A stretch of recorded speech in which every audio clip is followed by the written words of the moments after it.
Tonight sees the start of our loose man, Tommy Fury's new docu-series in which the professional boxer opens up about the worst year of his life and explains what really led to his breakup with Molly-Mae.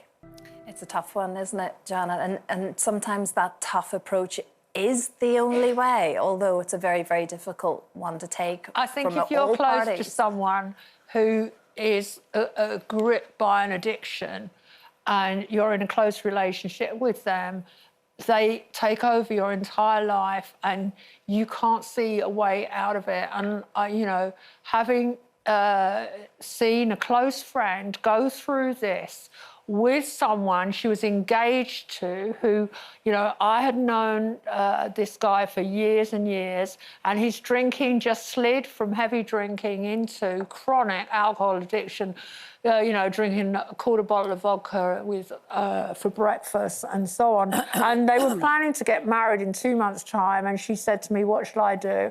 And I said, "Dump him, comprehensively dump him. Just turn to him and say, you've chosen alcohol over me, and I'm sorry. I'm worth more than this." And that's what she did. I mean, she was absolutely heartbroken. I said, but let him reach his rock bottom, and he will want help then. But he has to go down there by himself. Do not get involved in what's going to happen next. I said, but I will phone him and he can phone me every day. And that's what happened. She went a long way away to Cornwall, and I watched him.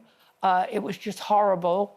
And then one day he rang me. It was about 6 weeks later. He rang up and he just said, "That's it. You've won." And I went, "It's not a battle. Are you ready?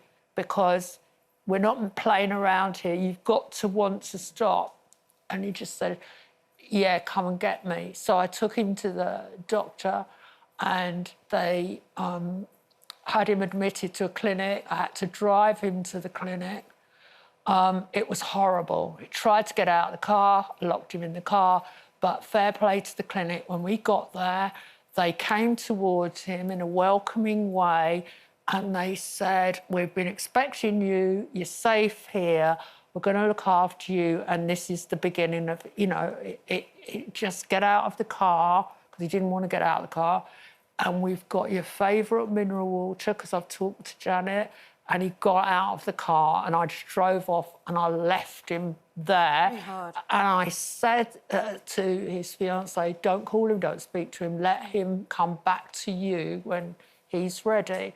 And, you know, the amazing thing about this story is that after a month, he came out, he went away and did some recuperation, and then he got in touch with her and they got married. And they stayed married, and he never drank again. I mean, obviously, everybody's got their own story, and not everybody who takes that journey is going to make it. It's, a lot of people say to me, you know, as a reformed alcoholic, if that's such a thing, you know, how do you define an alcoholic? So lots of friends, you know, that I have now will say, well, I don't have a drink problem because I don't drink at the weekends. It's like, I don't drink during the week. It's like, yeah, but you black out at the weekends. So alcoholism to me is when you become powerless over alcohol, and that when your drinking is making the people who love you unhappy. And you, most of the time, unhappy. There are loads of people who love a drink and get a bit wild on a Friday night. It doesn't make them unhappy, and everybody thinks they're a great laugh, and that's fine.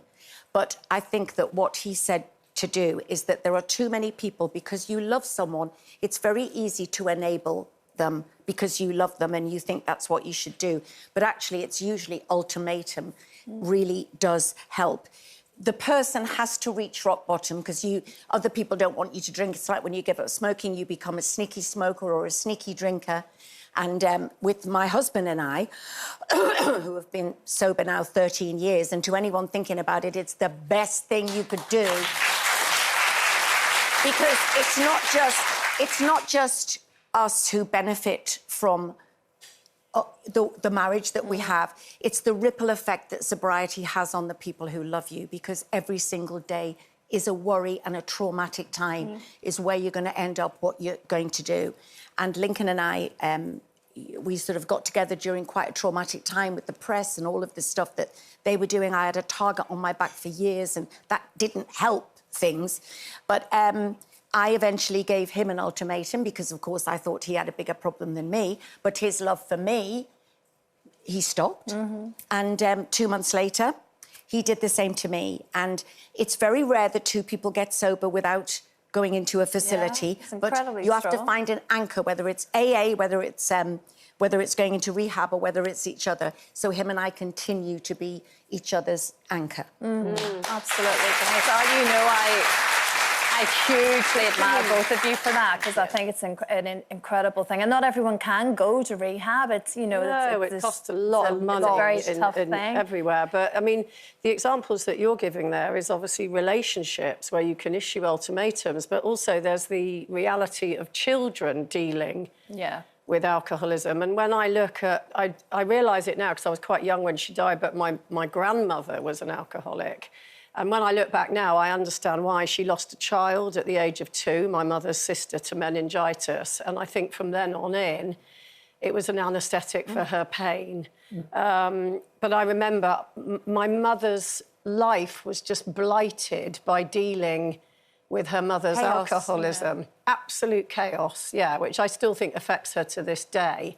And so, you know, I also want to give a shout out to any kids out there that have an alcoholic parent dealing with that, and to say, you know, there's obviously a lot of great organisations, but Al-Anon is an amazing one, which is specifically aimed at the wider family who are dealing with the alcoholic, because it's not easy. No. It's really not easy. Absolutely not. And like Jane said, if anything that we've just discussed has affected you, you can find other helplines as well on our website, itv.com/helplines.